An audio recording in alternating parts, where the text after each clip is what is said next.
emissions we produce cause today. And this is something that involves all of us. It requires a collaborative approach. Patricia is the only one here at the forefront of port operations. She runs a terminal, right? And she has many challenges to fulfill the commitments that her company, her society has already taken on for the decarbonization process.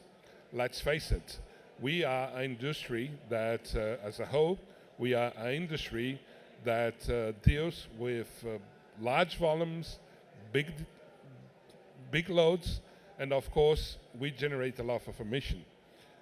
And the world, like I said at the beginning on the introduction notes, is watching us. What is our share on that? What we are doing as an industry to ensure a quick and efficient energy transition? Well, gladly, as we saw today, we are doing a lot, right? There are different solutions, although there is no silver bullet to tackle the question.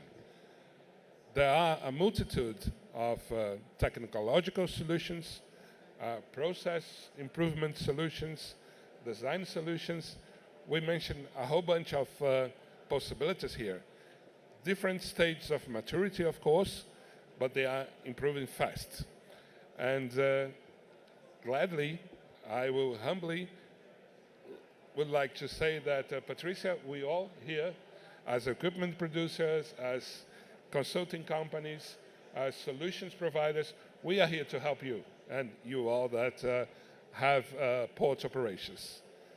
With that note, I would like to open the floor for questions from you all regarding what are the possible solutions, what are the technologies, which are the questions that you may have to me and to my fellow colleagues, of course. Hello. Okay. Marcelo, thank you very much for being the moderator. Very clear explanation, very clear concepts. Thank you very much to all the panelists for their interventions, the solutions every one of each of you are developing, your vision about where we are right now and your vision about the future. Thank you very much. So, taking this in consideration, we yesterday in this Tech Talks, we talked about automation and digitization of the ports. Today we are talking about controlling the CO2 emissions, okay?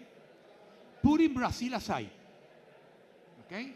Brazil is a continent within a continent, okay? I think that the common denominator in this equation are infrastructure, people, and budget. We are in Latin America. We are not in Asia, in Europe, or not United States. Probably we can put aside Mexico, okay? I don't know the Mexico economy, but it's in border with the USA. Are we prepared as Latin American? Do we have the mindset in Latin America of all this topic? Okay. Are we aware that we must take in consideration for our futures and our kids' futures these investments to leave them a cleaner future?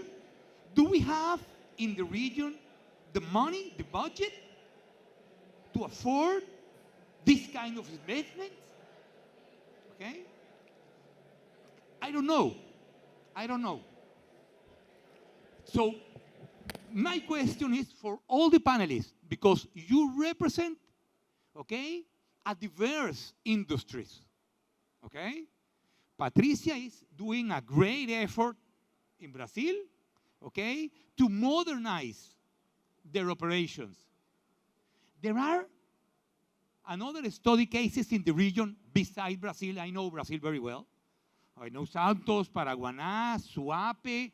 I know all the studies, analysis, okay, and forecasting they are making to provide hydrogen as a source of power. But in the rest of the region, Guilherme, you have 8 years in talks. Anything has changed in the Latin America?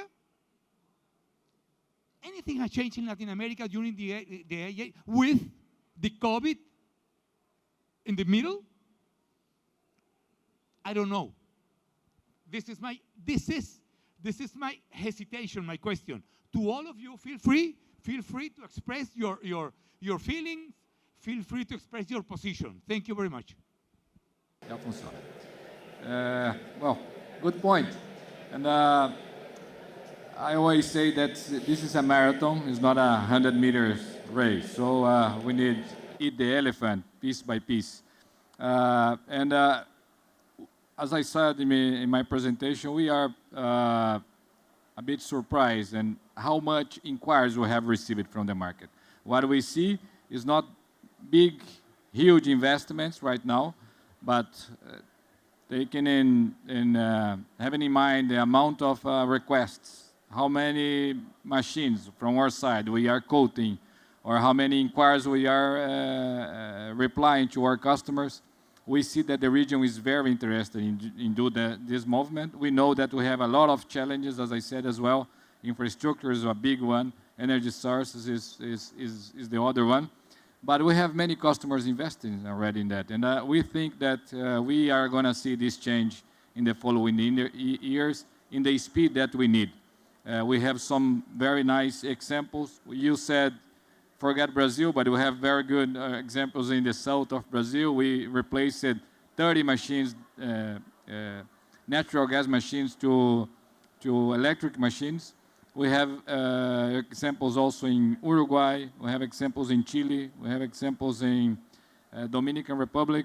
So in the Barbados port as well. So yes, maybe not in the speed we expect. The COVID was a problem in the between, but we are moving in that way. Yeah, this is my view. Thank you. Excellent answer. In my role as a technical offer manager, I read basically every single public tender what is released also from Latin America. And I have to say that majority of those are already ERTGs, busbar cable reels. It is really rare to read, for example, traditional fixed-speed diesel engine in a specification anymore. So that change have happened. And we can see that also on a retrofit sites. Excellent presentation from my colleague from Siemens. You don't need to do everything at once, but do those steps. Like the simple hybrid retrofit, what Siemens presented, awesome step towards the cleaner future. So let me add a few words, because there's probably other questions. But for me, it's really only the question is when, not if, right? I mean, it's going to happen. We as Malvern Nickel, we are advising terminals on planning and optimization worldwide. I mean, I'm working in every continent except Antarctica till now on terminal development. And in every continent, including Latin America, the question is always, what about electrification? What about zero emission?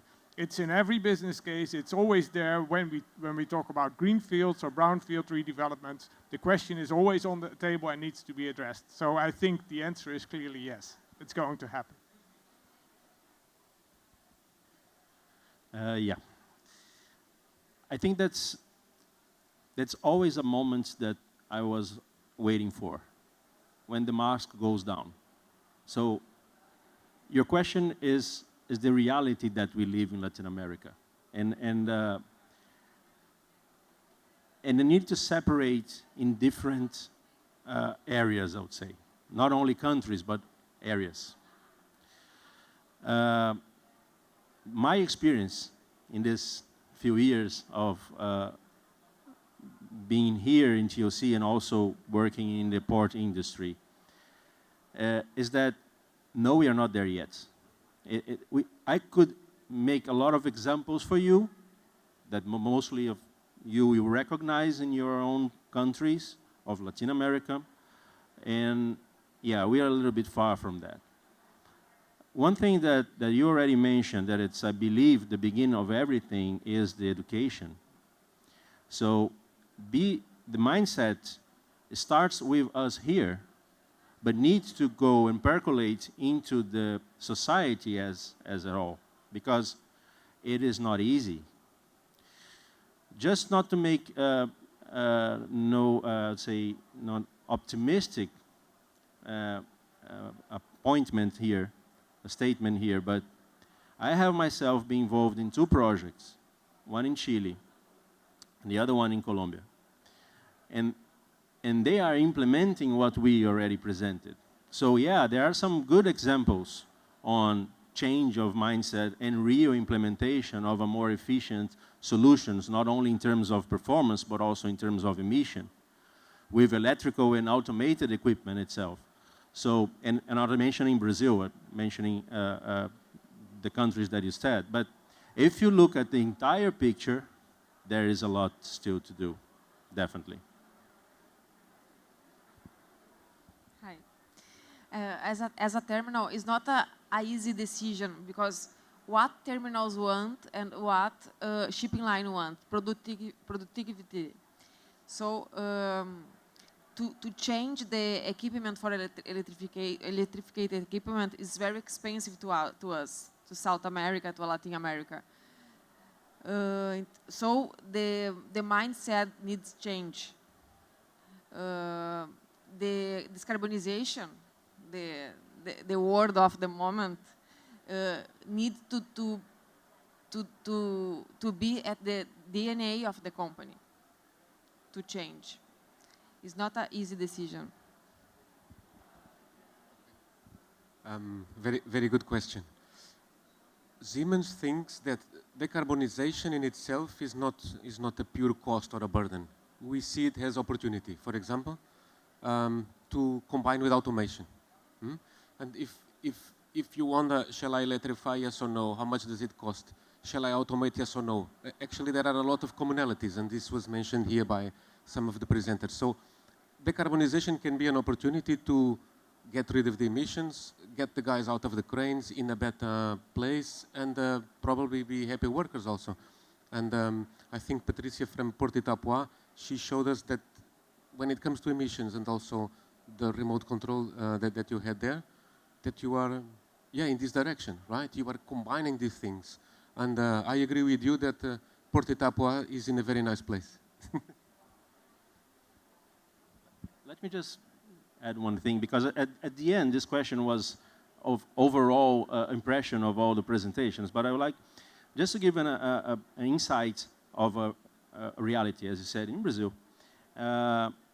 Brazil has about 80%, I think, as a little bit less of the energy generated by hydropower plants. So completely renewable energy. And yet, up to now, 100% of the container terminals operated with diesel equipment. And why is that? It's lack of infrastructure in one hand, but also because that was not on the menu. So the mindset